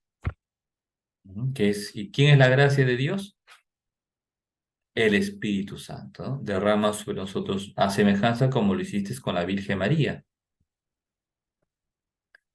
Dice, y ya que hemos conocido por el anuncio del ángel la encarnación de tu Hijo, porque ya con el bautismo que hemos recibido la gracia, ¿no?, de Dios, hemos recibido el Espíritu Santo y tenemos fe, sabemos, ¿no?, que por el anuncio del ángel se ha encarnado el Hijo de Dios, Jesucristo nuestro Señor. Bien, ahora, ¿qué pedimos a Dios? Ya que tenemos la gracia y la fe en Cristo Jesús, condúcenos con el ejemplo de Cristo, con su pasión y su cruz, a la gloria de la resurrección. Ese niño, y lo vamos a meditar ahora en Navidad, ese niño bonito, tierno, dulce, ¿no?, que derrite a las mujeres, ¿no? Cuando ve un bebé, ¡ay, qué lindo el bebito! Quiero besarlo, tocarlo, abrazarlo, llevármelo. Sí, ya. Ese niño que nace en Belén, rosadito, bonito, delicado, dulce, ese niño nace para morir en la cruz, para dar su vida por nosotros. Y por eso tenemos que tomar en cuenta esto. Nuestra vocación cristiana está vinculada a la cruz. Condúcenos por su pasión y su cruz a la gloria de la resurrección. Y sabemos que la cruz es el instrumento, es el medio, no es el fin. La cruz es el instrumento para alcanzar la salvación, para llegar a la gloria de la resurrección. Por eso no podemos alcanzar el premio si previamente no hemos pasado la prueba, ¿no? La prueba de purificación, la prueba de las obras de caridad con el prójimo. ¿Bien? Y esto lo pedimos a Dios Padre por Jesucristo nuestro Señor, ¿no? Bien, entonces es interesante, ¿no?, cómo ahora, a semejanza de la Virgen María, pedimos que esa gracia nos ilumine y nos fortalezca, ¿no?, y nos guíe por este mundo, por este valle de lágrimas, como decimos en el canto de la salve, para hacer la voluntad de Dios, ¿no? Y que a través de la cruz, a través de la pasión, por este mundo, alcancemos la gloria de la resurrección. ¿Y quiénes van a resucitar? Aquellos que han vivido, pues, fieles a Dios. Bien, la oración sobre las ofrendas, ¿no? Y igualmente dice, te pedimos, Padre, ¿no?, que el mismo Espíritu que fecundó con su poder el seno de María, la Virgen Madre, como ven, perdón, la temática aquí es la figura de la Virgen María, ¿no? Ella es modelo, mujer del Adviento. Ella es modelo de esperanza y de espera en el Señor. Ella lleva en su seno virginal al Hijo de Dios. Y por eso le pedimos a Dios Padre, ya que hemos ofrecido el pan y el vino, y la Virgen María, la mujer del Adviento, está ofreciendo a su propio Hijo, ¿no?, para que Él nos salve a todos nosotros, te pedimos, Padre, que el mismo Espíritu que fecundó con su poder el seno de María, la Virgen Madre, santifique estos dones que hemos depositado sobre tu altar. ¿No? Entonces, aquí en esta oración sobre las ofrendas estamos pidiendo, ¿no? Primero la parte anamnética, el recuerdo del hecho salvífico. Así como el Espíritu Santo fecundó con su poder el seno de María, la Virgen Madre, ahora queremos que santifique, hoy y ahora, que santifique estos dones que hemos depositado sobre el altar para que se convierta en el cuerpo y la sangre del Señor. Si el Espíritu Santo ha hecho que el Hijo de Dios se encarnara en el vientre virginal de la Virgen, ahora queremos que el mismo Espíritu transforme ese pan y ese vino en el cuerpo y en la sangre del Señor. Pero acá hay una cosa más, y es que no solamente pedimos que el Espíritu Santo venga sobre el pan y el vino a semejanza de la Virgen María para que lo transforme en el cuerpo y la sangre del Señor, sino que también pedimos que el Espíritu Santo venga sobre cada uno de nosotros, sobre toda la iglesia, para que toda la iglesia, hombres y mujeres, seamos una ofrenda agradable al Señor. Y esa es la petición que viene dentro de esta oración, y es muy bonita, ¿no? A semejanza de la acción que Dios realizó en la Virgen María, que esa obra salvífica también se realice en cada uno de nosotros. Y para ello tenemos que prepararnos. ¿Cómo? Evidentemente tengo que leer la Biblia, perdón, leer los evangelios del día, tengo que hacer oración, tengo que purificarme, tengo que confesarme, tengo que vivir la caridad, tengo que ir quitando de mi vida todo defecto y todo pecado. Bien, la antífona de comunión dice, mira, la joven está embarazada y dará a luz un hijo y lo llamará con el nombre de Emmanuel. Emmanuel significa Dios con nosotros, ¿no? Y también es un texto sacado del profeta del Adviento, Isaías, ¿no? ¿Quién es esa joven que está embarazada? Bueno, otra traducción es la Virgen, ¿no? La Virgen está embarazada y dará a luz un hijo y lo pondrá por nombre Emmanuel, que significa Dios con nosotros. Bien, entonces aquí hay una referencia directa a que la Virgen María cumple esta profecía de Isaías. Ella es la Virgen que está esperando al Hijo de Dios. Y por último, la oración después de la comunión, una vez que ya hemos recibido el cuerpo del Hijo de María en nuestras almas de manera sacramental, decimos, oremos, ¿no? Y tenemos que elevar nuestra oración a Dios. Y dice, después de recibir el anticipo de nuestra redención eterna, ¿no? Porque hemos recibido en la comunión el cuerpo de Cristo, te rogamos, Dios Todopoderoso, que cuanto más se acerca la fiesta de la Navidad, tanto más se acreciente nuestro fervor para celebrarla con una fe siempre renovada. Bien, entonces estamos pidiendo justamente, ya que tenemos a Cristo realmente en nuestra vida, en nuestra alma con la Eucaristía, que ya es un anticipo del cielo, porque cuando lleguemos al cielo realmente Cristo estará en todos los corazones y en todas las almas. Bien, entonces, ¿qué estamos pidiendo? Que ahora que estamos en el tiempo, ¿no? Y que ya se acerca, estamos prácticamente a pocos días ya de celebrar la Navidad, pues que nuestro fervor se acreciente. Ahora, ese fervor no es solamente un acto externo, ¿no? No sé, de movimiento, de sonrisas, ¿no? Sino que ese fervor tiene que ser interior, ¿no? Mayor piedad en el Señor, mayor recogimiento, mayor meditación, que realmente procure adentrarme en este misterio que estamos celebrando, ¿no? Bien. Y para tener una fe renovada, una fe viva, una fe, digamos así, como la primera vez, ¿no? Cuando recién conocí a Dios, cuando recién me encontré con el amor de Cristo, entonces era un entusiasmo interior, algo que me estremecía por dentro, en el buen sentido de la palabra, para hacer la voluntad de Dios, para amarlo más, para ser más fiel, ¿no? Bien, entonces eso mismo, que esa fe se renueve, digamos, con nosotros también. Bien, y para terminar, vamos a avanzar este texto del cuarto domingo de Adviento. ¿No? Bien, entonces, como veíamos, la temática de este cuarto domingo de Adviento es la figura de la Virgen María, la mujer del Adviento, aquella quien fue elegida justamente para ser la Madre de Dios. Ella, la Virgen María, es el arca de la alianza. Así como los judíos llevaban el arca de la alianza donde había una. ¿Qué había en el arca de la alianza? Un trozo, supuestamente un trozo de los 10 mandamientos o de las tablas de los 10 mandamientos. Había un poquito del maná que los judíos comieron en el desierto y estaba también un trozo de la vara de Aarón, ¿no? El primo, perdón, ¿qué primo? El hermano de Moisés, ¿no? Que era el sacerdote.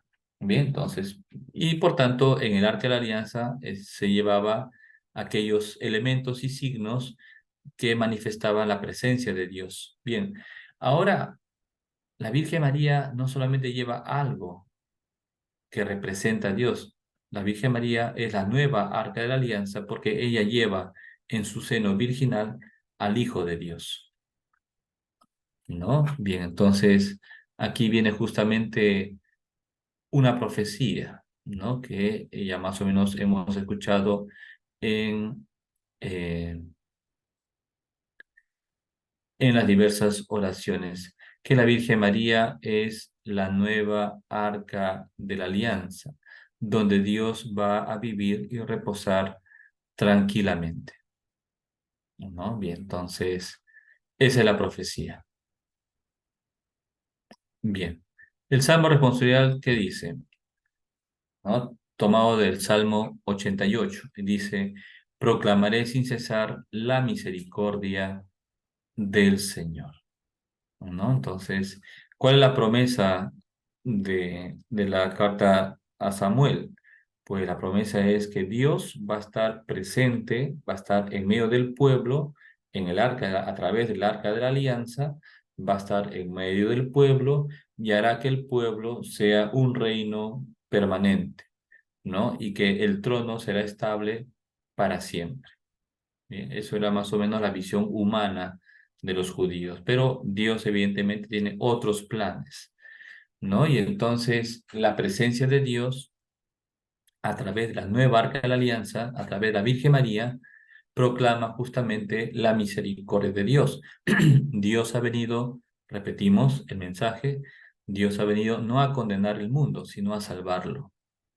Dios no salva con el látigo, Dios salva con el amor, con la misericordia, con el perdón, ¿no? Y podemos usar otra imagen popular que dice, más se hace con una gota de miel que con un barril de hiel, ¿no? Y es cierto, el amor lo puede todo. El amor transforma corazones. Bien, y por eso también nosotros tenemos que aprender eso del Señor, ¿no? Porque muchas veces queremos hacer justicia con nuestras manos, ¿verdad? Cuando Dios nos invita a tener paciencia, a ser misericordiosos, a perdonar de corazón, ¿no? Bien, proclamaré sin cesar la misericordia del Señor, ¿no? Bien, y daré a conocer su fidelidad eterna, ¿no? Mi amor es para siempre. Bien, entonces, ¿cómo se manifiesta entonces la misericordia de Dios a nosotros? Con la presencia de Dios. Con la presencia de Dios a través del arca de la alianza. ¿Cuál es la nueva arca de la alianza?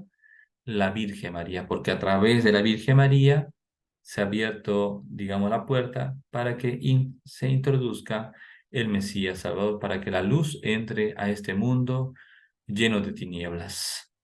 Bien. La segunda lectura, ¿no? Que es de la carta de San Pablo a los romanos. ¿Qué nos dice San Pablo? Hermanos, a aquel que puede darles fuerzas para cumplir el evangelio que yo he proclamado, predicando a Cristo, conforme a la revelación del misterio, mantenido en secreto durante siglos y que ahora, en cumplimiento del designio eterno de Dios, ha quedado manifestado por las Sagradas Escrituras, para traer a todas las naciones a la obediencia de la fe al Dios único, infinitamente sabio. Démosle gloria por Jesucristo para siempre. Bien, entonces, ¿qué nos dice esta lectura? ¿No? Así un poco en síntesis, ¿no? Es decir, Dios dio el encargo a San Pablo para que predique el Evangelio, sobre todo, no solamente a los judíos, sino también a los paganos. Es más, San Pablo se le conoce como el apóstol de los gentiles, ¿no? Porque San Pablo evangelizó muchos pueblos paganos que no eran judíos. Bien, y justamente aquí habla conforme a la revelación del misterio. En este caso, cuando se habla de misterio, nos estamos refiriendo justamente al plan de Dios. ¿Cuál es el misterio de Dios? ¿Cuál es el plan de salvación de Dios? Que nadie, ni por acá, uno se imaginaba que el Mesías Salvador no iba a ser cualquier persona. El Mesías Salvador iba a ser nada más y nada menos que su propio Hijo. Y que se encarna en Jesucristo nuestro Señor. Y de esta manera Dios cumple ese designio de salvación que ya desde el Antiguo Testamento lo viene manifestando. Y que no solamente viene por los judíos, sino que también Dios ha venido por todos, por los judíos y los no judíos, por ti y por mí. Por eso Jesucristo funda un nuevo pueblo. Ya no es el pueblo de Israel antiguo, formado solamente por judíos, ¿no? Y que tenían que circuncidarse como una marca física para formar parte del pueblo. Ahora el nuevo pueblo de Dios es la iglesia, y cuya marca es el bautismo a través del sacramento. Nos marca con el sello indeleble, el carácter, ¿no? Sacramental por el cual somos pertenencia de Dios y somos miembros del único pueblo de Cristo. La antífona del Aleluya, también tomado del Evangelio de San Lucas, dice: yo soy la esclava del Señor, que se cumple en mí lo que me has dicho. ¿No? Entonces aquí ya este texto nos anticipa justamente cuál es la temática y el mensaje principal del Evangelio que vamos a escuchar a continuación. Y es justamente la Virgen María se sabe esclava en la presencia de Dios. Pero cuando hablamos de esclava no significa que una persona obligada, sin libertad, y que no tiene nada que hacer, caballero, no le tocó, tiene que resignarse. No, no, no, sino que yo libremente me hago esclavo en la presencia de Dios, porque sé que Dios me ama, sé que Dios es mi Padre, y sé que Dios no va a buscar nada malo de mí. Bien, y que se cumple en mí, ¿no? Lo que me has dicho, ¿no? Es justamente las palabras, ¿no? De la Virgen María al mensaje del arcángel San Gabriel, ¿no? Entonces, ¿y cómo empieza ahora el Evangelio según San Lucas? Dice que es uno de los evangelios de la infancia del Señor. Son dos evangelios que hablan y comentan la infancia del Señor. Uno es San Mateo y el otro es San Lucas. San Marco y San Juan no hablan de la infancia del Señor. Repito, solo San Mateo y San Lucas nos comentan sobre la infancia del Señor. Y aquí se narra justamente ese pasaje de la Anunciación, ¿no? Cuando el ángel Gabriel pues fue enviado a Nazaret y saluda a la Virgen María y la llama justamente: alégrate, llena de gracia, el Señor es contigo. Un texto, ¿no? Que nos recordará a la fiesta de la Inmaculada, la solemnidad, perdón, de la Inmaculada Concepción, 8 de diciembre, que se utiliza esta parte del texto para fortalecer nuestra fe en el dogma mariano. Ella es la llena de gracia. El ángel Gabriel busca justamente a la Virgen María, que estaba desposada ya con José, y José era de la estirpe de David. Por tanto, ya el hecho de que el Mesías Salvador se encarnase en la Virgen María y ella ya estuviera desposada con San José, se cumple la profecía, porque lo que anuncia el profeta, sobre todo Sofonías, es que el Mesías Salvador vendrá de la descendencia de David. Será un descendiente de David. Bien, entonces, el ángel anuncia primero que la Virgen María es la llena de gracia y le anuncia esa embajada de que Dios eligió justamente a la Virgen María para que fuese la Madre de Dios. No temas, María, porque has hallado gracia ante Dios. Vas a concebir y dar a luz un hijo y le pondrás por nombre Jesús. Él será grande y será llamado Hijo del Altísimo. El Señor Dios le dará el trono de David, su padre, y él reinará sobre la casa de Jacob por los siglos, y su reino no tendrá fin. Muy bien, entonces aquí ya el ángel Gabriel le anuncia justamente a la Virgen María lo que va, la misión de este niño, que será engendrado en su vientre, ¿no? Entonces, justamente Jesús, el nombre de Jesús significa Dios salva, ¿no? Por tanto, ya el nombre manifiesta la misión que va a realizar aquí en la tierra, que Dios a través de Jesucristo nos traerá la salvación.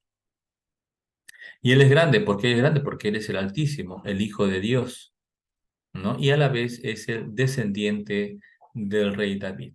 Bien, por ejemplo, en la Santa Misa decimos, después del yo confieso, ¿no? Del acto penitencial, yo confieso ante Dios, ¿no? Por mi culpa, bien. El sacerdote termina, Dios Todopoderoso, tenga misericordia de nosotros, perdone nuestros pecados y nos lleve a la vida eterna. Amén. ¿Y después qué viene? El Señor ten piedad. ¿Y qué decimos? Señor ten piedad, Cristo ten piedad, ¿no? Y otra vez, Señor ten piedad, Cristo ten piedad. Bien, ¿qué significa esa parte del Señor ten piedad en la Santa Misa? Es un testimonio de fe. Primero decimos que Jesús es el Señor. El término Señor es el término utilizado en la Biblia solamente para designar a Dios. Y cuando decimos que Jesús es el Señor, Señor mío y Dios mío, estamos diciendo que Jesús es mi Dios. Es la segunda persona de la Santísima Trinidad. Es el Hijo de Dios. Señor, ten piedad.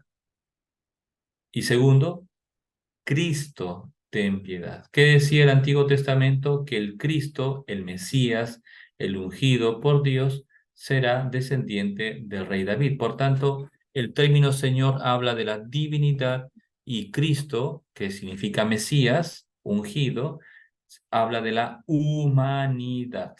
Por tanto, aquí, de manera misteriosa, ya estamos hablando de la doble naturaleza de Cristo, de Jesucristo. Es verdadero Dios y también verdadero hombre. Como Dios, viene a salvarnos de nuestros pecados y como hombre, viene a entregar un sacrificio agradable a Dios y para darnos testimonio de la verdad en medio del mundo. Por eso el reino de Dios no tendrá fin, ¿no? Y durará por los siglos y no tendrá fin. Bien, es muy bonito, es interesante cuando vamos profundizando poco a poco en la palabra de Dios. Y entonces, aquí viene una parte interesante también, ¿no? María le dice, ¿cómo será esto? Pues yo permanezco virgen, no conozco a varón, ¿no? Bien, porque ella había elegido propiamente permanecer virgen.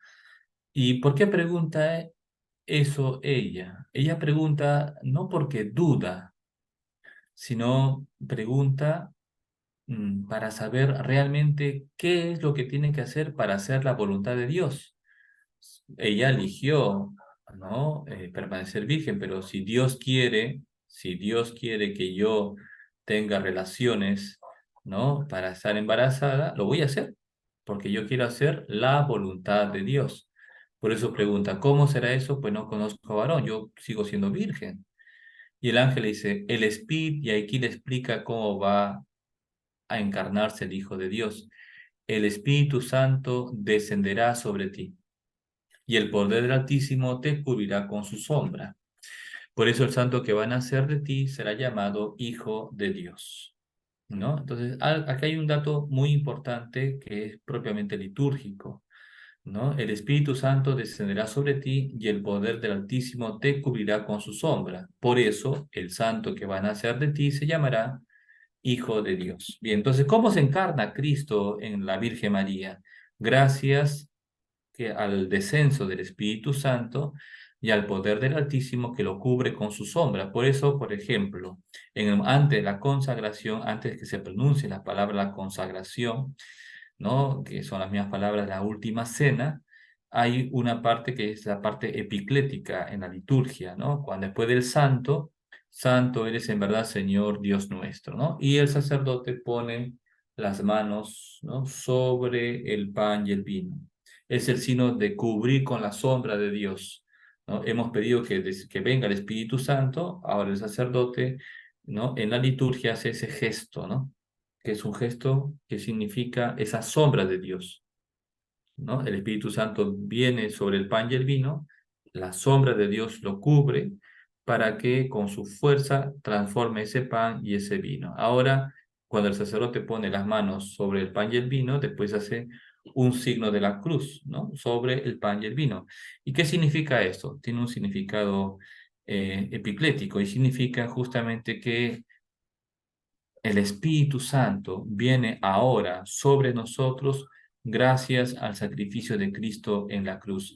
Si Cristo no se hubiera sacrificado en la cruz, no vendría a nosotros el Espíritu Santo. Bien, entonces ese es muy bonito, por eso ese es un gesto bíblico. Ahora, si tomamos en cuenta y tenemos conocimiento de este aspecto, cuando estamos en la Santa Misa, lo relaciono y digo, así es, ¿no? Bien, entonces, y luego el ángel le anuncia, ¿no? Que su prima Isabel, también a la que llamaban esterilidad, tiene 6 meses de embarazo, ¿no? Porque para Dios nada hay imposible, ¿no? Y aquí dice, ¿no? Yo soy la esclava del Señor, hágase en mí según tu palabra.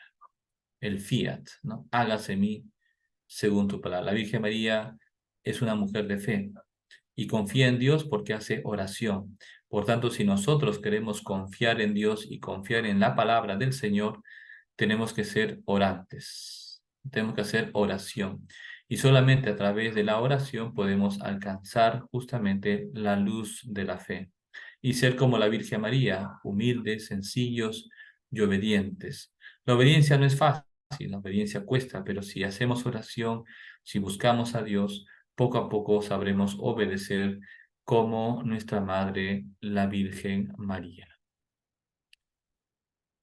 Muy bien, entonces con esto terminamos nuestra clase. Bien, si alguno desea hacer alguna pregunta, puede tranquilamente prender su micrófono y poder hacer la pregunta que desee. Bien, vamos a ver si por acá también tenemos algún mensaje. A ver, entonces vamos a ver por acá. Dice, para el canto del Kyrie, ¿no? ¿Cómo debería ser? Porque he escuchado algunos cantos del Señor ten piedad con mucho ritmo. Sí, muy bien, buena pregunta. Bien, entonces, con respecto a los cantos en la Santa Misa, dependerá mucho justamente de esa temática. Antes el coro debería presentar los cantos al sacerdote para que el sacerdote lo pueda evaluar, ¿no? Y ver si son cantos acordes para la liturgia, ¿no? Evidentemente, el canto litúrgico tiene 2 fines. Primero, rendir esa adoración y esa alabanza a Dios. Y segundo, tiene que ayudar a los fieles a la santificación, ¿no? Que me ayude internamente a adentrarme más en esa celebración, digamos, litúrgica. Muy bien. Bueno, pues si hay otra pregunta más al respecto. ¿No? Bien. Y si no, ya es un poco tarde, ¿verdad? Ya todos ya han volado. Bien, entonces vamos a rezar y si no, me pueden escribir también internamente para poder contestar las preguntas respectivas. Bien, terminamos con una oración, siendo ya las 9:37. En nombre del Padre, el Hijo y el Espíritu Santo. Amén. Dios te salve María, llena eres de gracia, el Señor es contigo, bendita eres entre todas las mujeres y bendito es el fruto de tu vientre Jesús.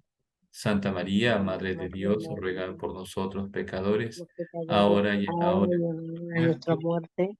Amén. Amén. Damos la bendición final. El Señor esté con ustedes. Y con tu espíritu, La bendición de Dios Todopoderoso, Padre, Hijo y Padre, Espíritu Hijo y Santo, Espíritu descienda sobre Santo. ustedes y permanezca para siempre. Amén. Amén. Muy bien. Buenas noches a todos. Muchas Buenas gracias noches, también. Padre.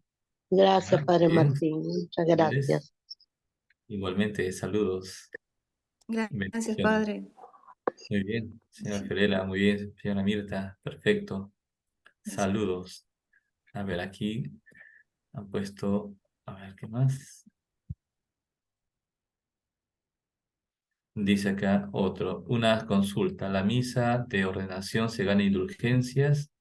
Sí, sí se gana indulgencia, ¿no? Sobre todo si hay la posibilidad de besar, por ejemplo, las manos del sacerdote, ¿no? Y recibir su bendición. Entonces sí hay posibilidad de ganar de indulgencia. Muy bien, muchas gracias a todos y buenas noches. Buenas noches, Padre. Muchas gracias. Y buenas noches. Buenas noches. Buenas noches. Gracias. Buenas noches. Buenas noches. Padre, buenas noches a todos. Buenas noches. Saludos. Tengan una Buenas noches, Padre. dos sueños. Muy bien, igual. Padrecito. Hasta mañana. Gracias. Hasta el próximo.